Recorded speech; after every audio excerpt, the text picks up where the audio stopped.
Assalamualaikum warahmatullahi wabarakatuh. Bertemu lagi dengan saya Daris Hadianto di channel saya Daris Aquatic. Seperti biasa, channel saya akan membahas dunia akuatik dan dunia akademik. Kali ini saya akan membahas dunia akademik. Itu masih tentang artikel ilmiah.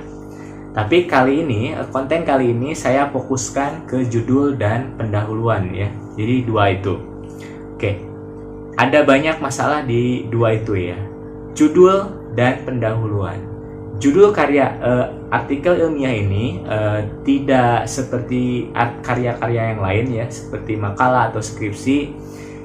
Artikel ilmiah ini mempunyai syarat tertentu ya, standarnya. Yang pertama, judul artikel ilmiah itu harus mempunyai dua variabel. Oke, jadi dua variabel. Variabel yang dimaksud di sini adalah bidang atau kajian ilmu. Ya. Jadi namanya artikel ilmiah, jadi harus berkaitan dengan bidang atau kajian ilmu tertentu. Jadi tidak boleh sembarangan. Jadi tidak boleh variabelnya itu yang tidak berhubungan dengan keilmuan atau keilmiahan. Oke, saya ambil contoh dua variabel ya.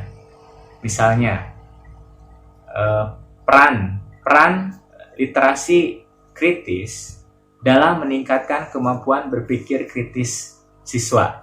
Jadi saya ambil sekali lagi ya, peran literasi kritis dalam meningkatkan kemampuan kemampuan berpikir kritis siswa. Jadi peran literasi kritis, di situ variabelnya critical literacy atau literasi kritis. Ya, literasi kritis. Yang keduanya yaitu kemampuan berpikir kritis. Nah, literasi kritis ini masuknya ke ilmu bahasa, ya. Jadi bidang ilmunya bahasa. Sedangkan kemampuan berpikir kritis ini bisa masuk ke kajian ilmu pendidikan, oke, seperti pedagogik dan sebagainya ya. Itu kemampuan berpikir kritis. Dan yang kedua itu harus mempunyai atau maksudnya harus mengandung arah atau tujuan penelitiannya. Anda mau meneliti apa gitu kan? Harus secara standar ya, harus tercantum di judul. Tadi kan peran. Oh, ternyata Anda ingin meneliti peranannya itu seperti apa dalam meningkatkan kemampuan berpikir kritis itu ya. Atau misalnya arahnya pengaruh, meneliti pengaruh. Oke, jadi Anda meneliti pengaruhnya. Pengaruh literasi kritis terhadap keterampilan berpikir kritis. Oh, jadi pengaruhnya seberapa besar gitu kan? Atau korelasinya atau apapun. Nah, yang kedua itu harus mempunyai identitas atau arah penelitian. Itu secara standar ya. Oke. Itu secara standar judul artikel ilmiah. Tapi ada artikel judul yang tidak mempunyai arahnya, tapi tetap punya dua variabel. Identitasnya tidak dimunculkan di artikel ilmiah. Ini biasanya judul yang seperti ini untuk sasarannya publish. Jadi kalau untuk sasarannya tugas di kuliah atau akademik, biasanya dosen itu menganjurkan yang standar. Takutnya kan kesulitan mahasiswa ya. Kenapa? Karena nanti yang standar ini akan Anda gunakan untuk penulisan skripsi. Ya, jadi untuk penulisan skripsi. Jadi judul di skripsi ini harus jelas, sejelas-jelasnya. Ada judul skripsi atau misalnya judul tugas akhir yang lainnya itu yang tidak jelas. Ini tuh penelitiannya apakah eksperimen, apakah pengembangan atau apapun. Setelah kita buka baru ketahuan. Nah, itu tidak boleh. Kalau dalam skripsi itu harus jelas di judul. Oke, sudah jelas untuk judul? Oke, saya harap sudah jelas ya. Kalau misalnya ada yang masih belum jelas untuk judul artikel ilmiah, ya, untuk fokusnya artikel ilmiah ini, silakan komen di bawah ya. Boleh, silakan ditanyakan seputar artikel ilmiah. Kemudian yang kedua, fokus yang kedua saya akan bahas pendahuluan. Oke, yang sering kita kenal intro ya. Introduction ya, pendahuluan, pengantar. Saya bahas sekilas pendahuluan itu fungsinya apa. Pendahuluan di makalah dan di artikel ilmiah itu berbeda. Ya, jadi berbeda, komponen organisasinya berbeda. Saya akan bahas fokus di artikel ilmiah dulu. Pendahuluan di artikel ilmiah, fungsinya tidak jauh berbeda, tapi komponennya yang berbeda. Komponen di artikel ilmiah itu pendahuluannya dimulai dari fenomena terlebih dahulu. Fenomena yang dimaksud itu apa? Fenomena itu fakta di lapangan terkait dengan judul yang berhubungan dengan judul, fakta di lapangan yang berhubungan dengan judul. Contoh seperti ini, tadi judulnya peran literasi kritis terhadap keterampilan berpikir kritis siswa. Literasi kritis itu yang seperti apa? Literasi kritis itu teks yang kompleks, ya, yang memicu siswa untuk berpikir kritis. Jadi tidak sederhana. Jadi ini menuntut pemahaman yang sangat tinggi. Itu ya. Kita ambil fenomena yang menempatkan teks-teks yang kompleks itu di mana? Ya, di lapangan itu yang seperti apa? Contoh misalnya saya ambil fenomena teks soal SBMPTN. Itu salah satu teks literasi kritis, yang critical literasi ya. Itu misalnya teks yang lumayan kompleks soalnya di soal SBMPTN. Saya ambil contoh soal dan saya bandingkan hasilnya. Hasil nilai bahasa Indonesia atau bahasa Inggris yang teks kompleks itu nilainya rata-ratanya berapa gitu kan. Oke, ambil fenomena fakta di lapangan. Rata-ratanya kemampuan siswanya SMA itu di mana gitu kan pada soal SBMPTN. Oke. Keterampilan berpikir kritis biasanya di mana adanya? Di kemampuan memecahkan masalah sains misalnya ya. Oke, Anda ambil juga. Anda ambil nilai rata-rata mereka dalam memecahkan soal sains itu berapa, gitu kan? Oke. Anda tadi ingin melihat perannya seperti apa literasi kritis dengan keterampilan berpikir kritis. Oke, saya bandingkan misalnya fenomena ya, masih di fenomena ya. Anda memaparkan fenomena. Saya bandingkan nilai kebahasaan dengan nilai kemampuan memecahkan masalah untuk sainsnya ya. Oh, anak yang nilai rata-rata bahasanya tinggi, kemampuan berpikirnya pun tinggi, kritisnya pun tinggi. Oke, Anda ambil fenomena itu, paparkan. Itu secara fenomena, atau Anda menemukan fenomena yang baru. Misalnya ada beberapa lah kasus ya, bahasanya yang tinggi tapi keterampilan berpikir kritisnya kurang. Oh, ini ada kasus tertentu nih. Ya, Anda ambil sorot boleh. Oke, paparkan apa adanya fenomena di lapangan. Jangan dibuat-buat. Oke, datanya ambil, sumbernya cantumkan. Itu fenomena. Anda perkuat juga dengan penelitian-penelitian terdahulu. Itu juga termasuk ke dalam fenomena. Ya, ambil data-data dari penelitian terdahulu. Boleh, silahkan. Oke. Kemudian, setelah Anda memaparkan fenomena, 1 paragraf atau 2 paragraf, Anda cari teori yang relevan dengan fenomena. Cari teori yang sesuai dengan fenomena. Untuk apa? Untuk membenturkan fenomena yang di atas dengan teori. Misalnya, berdasarkan fenomena di atas, siswa yang mempunyai kemampuan siswa yang dilatih dengan, atau siswa yang mempunyai nilai nilai literasi kritis dalam bidang kebahasaan ini, mempunyai nilai tinggi juga di bidang sains. Oke, misalnya teorinya seperti itu ya. Teori yang menyatakan misalnya Mary Clay misalnya menyatakan seperti itu. Tante Mary lah misalnya menyatakan teorinya seperti itu. Oke, Anda benturkan dengan fenomena di lapangan. Ya, apakah sesuai atau tidak? Siswa yang mempunyai atau siswa yang dilatih dengan teks kompleks itu pasti kemampuan berpikir kritisnya tinggi juga. Oke, ada teori lain yang menyatakan begitu? Boleh. Asal teori-teori yang relevan itu Anda cantumkan ya. Boleh 1 teori, 2 teori, 3 teori. Semakin banyak teori semakin bagus. Benturkan dengan fenomena yang di atas.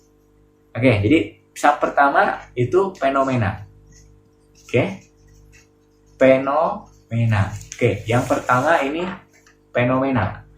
Yang kedua itu teori relevan. Oke, 2 komponen ya, teori relevan. Oke, tadi sudah saya contohkan. Yang ketiga, ini setelah fenomena teori relevan. Nah, ini adalah konfirmasi atau perbandingan. Ya, fenomena dengan teori relevan, apakah sesuai atau tidak. Jadi ini konfirmasi antara fenomena dengan teori relevan. Oke, yang keempat itu penelitian terdahulu. Oke, penelitian terdahulu. Yang keempat, penelitian terdahulu ya. Penelitian terdahulu itu apa? Penelitian terdahulu itu penelitian yang sudah dilakukan sebelumnya, yang sejenis dengan penelitian Anda. Jadi tidak mungkin kan Anda meneliti yang pertama, tidak mungkin. Pasti Anda mengekor, ya. Sekalipun itu sudah ahli, pasti sudah itu melihat atau mereview penelitian-penelitian terdahulu itu sudah sampai di mana, gitu kan? Anda melanjutkan. Penelitian terdahulu ini gunanya apa? Gunanya untuk bahwa penelitian Anda itu banyak loh peminatnya, gitu ya. Atau penelitian Anda itu penting loh, gitu kan? Untuk menyampaikan kepada pembaca. Oke. Dan sekaligus menunjukkan bahwa penelitian Anda itu berbeda dengan penelitian terdahulu. Ya, jadi sekaligus menunjukkan penelitian Anda itu original. Originalnya di mana? Nah, Anda cantumkan di mana? Di question research atau sering kita sebut rumusan masalah. Ya, rumusan masalah ini biasanya minimal 3 ya. Sebenarnya tidak ada patokan, tapi artikel ilmiah itu minimal itu biasanya mengandung 3 rumusan masalah. Kalau penelitian terdahulu itu minimal 2 biasanya, tapi semakin banyak semakin bagus ya. Oke, question research apa? Pertanyaannya apa yang ingin Anda teliti? Apa yang ingin Anda cari di artikel di penelitian Anda? Boleh konseptual, boleh penelitian lapangan. Jadi Anda boleh menanyakan itu berupa konseptual, Anda boleh menanyakan yang mengharuskan Anda terjun ke lapangan. Gitu ya. Oke. Yang keenam, setelah Anda memaparkan rumusan masalah, Anda paparkan urgensinya. Kenapa penelitian Anda ini perlu dilakukan? Gitu kan? Kenapa penelitian Anda ini penting gitu kan? Sehingga ini meyakinkan kepada pembaca bahwa penelitian saya ini penting loh, maka harus dibaca begitu. Oke. Nah, urgensi ini berisi alasan-alasan kenapa Anda meneliti itu, kenapa penelitian ini harus dilakukan, kenapa penelitian ini penting. Boleh silakan paparkan. Oke, boleh 1 paragraf, 2 paragraf. Nah, yang terakhir itu kajian teori. Oke, yang terakhir itu kajian teori. Kajian teori ini biasanya ada yang menjadi subbab tersendiri, ada yang disatukan ke dalam pendahuluan. Jadi bedanya apa kajian teori dengan teori relevan? Teori relevan ini hanya untuk membenturkan fenomena. Jadi hanya tidak mendalam ya, tidak mengupas secara mendalam. Nah, tapi kalau kajian teori ini mengupas secara dalam. Oke, mengupas secara dalam apa? Variabel judul Anda. Tadi saya membahas literasi kritis, critical literasi. Oh, Anda paparkan. Boleh pengertiannya, boleh bentuknya seperti apa, boleh caranya mengaplikasinya bagaimana, boleh faktor-faktor yang mempengaruhinya bagaimana. Gitu kan? Oke, kemudian yang kedua, variabel yang kedua apa tadi? Keterampilan berpikir kritis. Boleh pengertiannya, boleh jenis-jenisnya, boleh cara meningkatkannya, boleh faktor-faktor yang mempengaruhinya, boleh yang lainnya. Silahkan, boleh fungsinya dan sebagainya. Jadi, kajian teori itu lebih dalam daripada teori relevan. Kupas habis sampai tidak menimbulkan pertanyaan. Itu ya. Jadi sampai tidak menimbulkan pertanyaan. si pembaca. Setelah mengupas habis, itu tuh tujuannya apa, fungsinya apa kajian teori ini? Kajian teori ini nanti Anda akan gunakan untuk membahas rumusan masalah, untuk menjawab rumusan masalah di pembahasan. Itu ya, jadi ada 7 komponen untuk pendahuluan. Oke, sampai di sini ada pertanyaan? Oke, jika ada pertanyaan, boleh Anda komen di bawah dan Anda kasih saran, boleh lah ya, kurangnya di mana video saya. Nanti saya akan lakukan perbaikan-perbaikan ke depannya. Oke, untuk selanjutnya saya akan bahas metode penelitian, hasil dan pembahasan, dan yang terakhir kesimpulan. Itu sistematika artikel ilmiah. Jadi kita fokuskan dulu ke artikel ilmiah. Oke, sampai jumpa dulu di sini. Sampai sekian dulu di sini ya. Sampai di sini dulu konten kali ini. Terima kasih sudah menonton. Jika Anda rasa konten ini bermanfaat, silahkan dukung dengan cara klik subscribe dan nyalakan tombol notifikasinya supaya Anda tidak ketinggalan terkait dengan dunia akademik, khususnya di dunia keilmiahan ya, keilmuan akademik ini, dan dunia akuatik. Terima kasih, sampai jumpa. Assalamualaikum warahmatullahi wabarakatuh.